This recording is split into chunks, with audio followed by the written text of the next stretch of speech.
So, Batman Arkham Knight, is it worth buying? That's exactly what we're going to discuss in this video. And we're going to start it off right at the beginning of the game, but not before I tell you that I actually lost a lot of time playing this game. I lost track of time completely. It felt as though my game session was about half an hour long, and little did I know, it was well over 2 hours that I had spent on the game at that one moment in time. So a single session feeling as though you've played about half an hour, but realistically being over 2 hours, I think that gives you a little bit of an insight as to what I'm going to say towards the end of this video. So the game starts you off, you learn how to glide around Gotham. It's a very, very nice open world that you get to explore, but it also very quickly gets you into combat and being able to access the Batmobile, and the Batmobile is fantastic in this game. Combat in the game is pretty basic. It's just a simple attack and counter-attack system, where as long as you're aiming in the direction of the enemies, you're basically going to lock onto them. You can always hit them really, really easily. There are some advanced moves and stuff you can unlock later in the game, but they're not necessary to win in combat. And when it comes to unlocking new abilities, you can earn points by leveling up and by doing training, which you can locate on the map. They're located all over Gotham, so there's a reason to explore the open world as well. They're easy tasks. They're not only going to help you understand the mechanics in the game, but they will, as I said, give you points to unlock new abilities, and you get the abilities for the Batmobile, your Batsuit, and even more than that. There's like 5 or 6 different categories on the, I'm going to say in the skill tree, the different abilities and stuff you can unlock. There is quite a lot to it. And the open world in this game, there's so much verticality. It's efficient to get around. You use a grappling hook and you can boost from it so that you can gain extra height when you reach the top, basically at the end of the grapple. That's going to help you initiate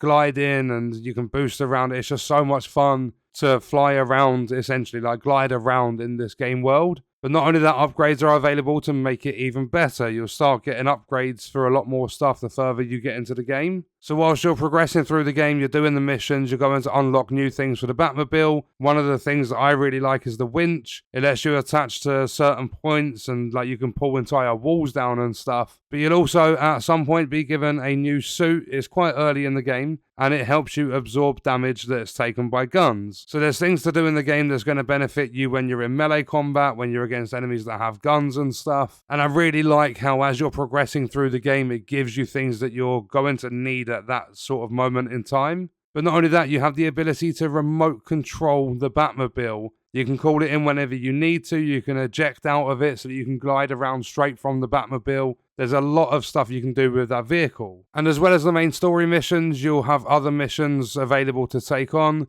But some of these will be completed during your playthrough, with parts of the mission sort of sequences, mission chains be unlocked until you've made more progress in the game. But on top of that, you also have expansion missions for even more content to play. There's a lot of stuff to do in this game. And I've really, really enjoyed my time on this game. As I said, it felt like I was playing for about half an hour, and that session on its own was a little over 2 hours. And it wasn't just following the story, but also just roaming around, beating up enemies, and just enjoying what there is to offer in Gotham City. So if you're going to pay full price for this game, it's decent for the price, but I wouldn't recommend paying that much because it's an 8-year-old game, and it's going to cost you about £16 for the base edition on Steam, or £30 for the big edition. The only negative I have in the game is the combat being so basic and easy, and not only that, but the game really holds your hand for a much longer time than not only feels necessary, but a lot longer than games usually do. But if you can grab the game on sale like I did, there's absolutely no reason to not pick it up. I ended up paying £6 for the biggest edition of the game on Steam, and I do not regret it at all. But if it's not on sale on Steam and you decide you want to pick it up, or even on Xbox, what you can do to save yourself some money is you can use the link in the description. It says cheap games. Head to CD Keys, grab the game there. It's a similar discount to the Steam one,